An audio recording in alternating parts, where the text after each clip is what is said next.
ሰላም ጤና ይስጥልኝ ውድና የተከበራችሁ የዚህ ቻናል ተከታታዮች፣ ዛሬም እንደተለመደው በአዲስና ጠቃሚ በሆነ የህግ ምክር መጥቻለሁ። የዛሬ ርዕሰ ጉዳያችን ምን ይመስላል? እንግዲህ ስለ ሶስተኛ ወገን ውክልና ወይም ደግሞ ስለ ምትክ ውክልና የምንነጋገር ይሆናል ማለት ነው። እንግዲህ በባለፈው ቪዲዮአችን ህጋዊ የውክልና አሰጣጥና ስለ ውክልና አይነቶች ቪዲዮ ሰርቻለሁ። እንዲሁም ውክልና ቀሪ የሚሆንባቸውን ምክንያቶች ቪዲዮ ሰርቻለሁ። እነዚህን ዲስክሪፕሽን ቦክስ ላይ አስቀምጬላችኋለሁ፣ እየገባችሁ ማየት ትችላላችሁ። የዛሬ ርዕሰ ጉዳያችን እንግዲህ ምንድን ነው? ስለ ምትክ ውክልና ወይም ደግሞ የሶስተኛ ወገን ውክልናን የምንነጋገር ይሆናል ማለት ነው። እንግዲህ ምትክ ውክልና ማለት ወይም ደግሞ የሶስተኛ ወገን ውክልና ማለት ምን ማለት ነው? ተወካዩ በውክልና ያገኘውን ስልጣን እንደገና ሌላ ሶስተኛ ወገን መወከል ማለት ነው። በመርህ ደረጃ እንግዲህ ምንድን ነው?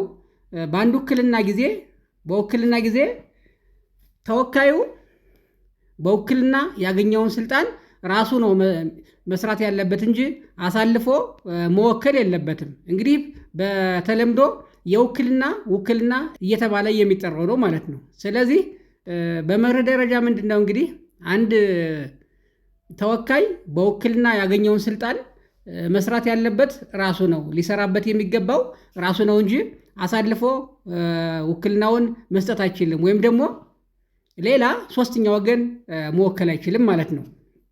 ይህም እንግዲህ በፍትሐብሔር ሕጋችን አንቀጽ 2215 ላይ ንዑስ ቁጥር 1 ላይ ምን ይላል? ተወካዩ ሶስተኛ ወገን እንዲወክል ወካዩ በውክልና ሰነዱ ላይ በግልጽ ካልፈቀደለት በቀር ተወካዩ የተወከለበትን ስራ ራሱ መፈጸም እንዳለበት በግልጽ ይደነጋል ማለት ነው። ስለዚህ ውክልና የተቀበለ ሰው መብቱን እንደገና ሶስተኛ ወገን መወከል እንደማይችል ይነግርናል ማለት ነው። በፍትሐብሔር ሕጋችን አንቀጽ 2215 ንዑስ አንቀጽ 3 ላይ ግን ልዩ ሁኔታ አለ። ልዩ ሁኔታው ምንድን ነው? ተወካይ ሶስተኛ ወገን መወከል እንደሚችል አስቀምጧል ማለት ነው። ነገር ግን ቅድመ ሁኔታዎች አሉ። እነዚህ ቅድመ ሁኔታዎች ምንድን ነው? እንግዲህ ተወካዩ የውክልና ስልጣኑን ለሶስተኛ ወገን መወከል የሚችለው ቅድመ ሁኔታዎች ምንድን ናቸው? እንግዲህ ተወካዩ በውክልናው የተሰጠውን ስራ ራሱ እንዳያከናውን ድንገተኛ መሰናክል ከገጠመው ነው። ድንገተኛ መሰናክል ከገጠመው በውክልና ያገኘውን ስልጣን ለሌላ ሰው ሊወክለው ይችላል ማለት ነው። እንግዲህ በተለምዶ ውክልና እያልን የምንጠራውን ስራ ነው የሚያከናውን ማለት ነው። ስለዚህ ራሱ ለመስራት መሰናክል ካጋጠመው ሶስተኛ ወገን ሊወክል ይችላል ማለት ነው። ሌላው ቅድመ ሁኔታ ምንድን ነው? የወካዩ ስራ መልካም አመራር የሚያስገድድ ሆኖ ሲገኝ፣ ይህ ምንድን ነው? እንግዲህ የወካዩን ስራ ለመስራት አስፈላጊ ሆኖ ሲገኝና ጥቅሙም ለወካዩ ሲሆን ማለት ነው። ጥቅሙ ለወካዩ ሲሆንና በተለምዶ ውክልና የሚለውን ባይፈጸም ወይም ሶስተኛ ወገን መወከል ባይቻል ጥቅሙ የሚጎዳ ከሆነ የዋናው ወካይ ጥቅሙ የሚጎዳ ከሆነ መወከል ይቻላል ማለት ነው። ሶስተኛ ወገን ወይም ደግሞ ምትክ ውክልና መወከል ይቻላል ማለት ነው። እንዲሁም ሌላው ክራይቴሪያ ምንድን ነው? ለወካዩ ለማስታወቅና ለማስፈቀድ ጊዜ የሚያጥር በሆነ ጊዜ ነው ማለት ነው። ስለዚህ ዋናውን ወካይ ለማስፈቀድ ወይም ለማስታወቅ ጊዜ የሌለ ሲሆን ወይም ደግሞ የማይቻልበት ሁኔታ ሲፈጠር ምትክ ውክልና ይሰጣል ማለት ነው። እነዚህ ክራይቴሪያዎች ከተሟሉ እንግዲህ ምንድን ነው ማለት ነው?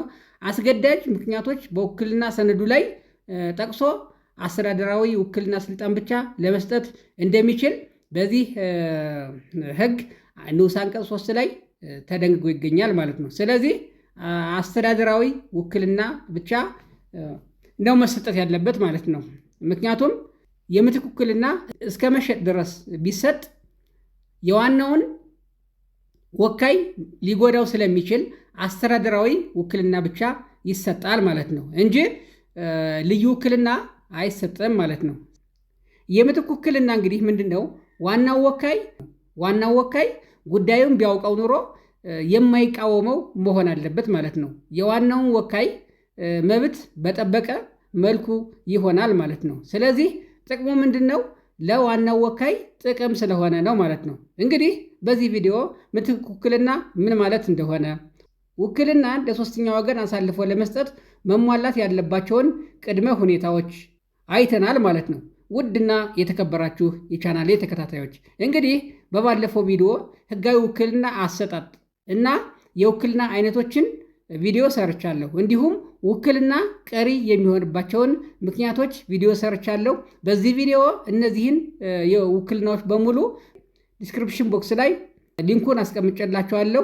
ሊንኩን እየነካችሁ ማየት ትችላላችሁ ማለት ነው። ውድና የተከበራችሁ የዚህ ቻናል ተከታታዮች ለዛሬ ያቀረብኩላችሁ የህግ ምክር እንግዲህ ይህን ይመስላል። በሌላ ቪዲዮ እስከምንገናኝ ሰላም ሁኑ።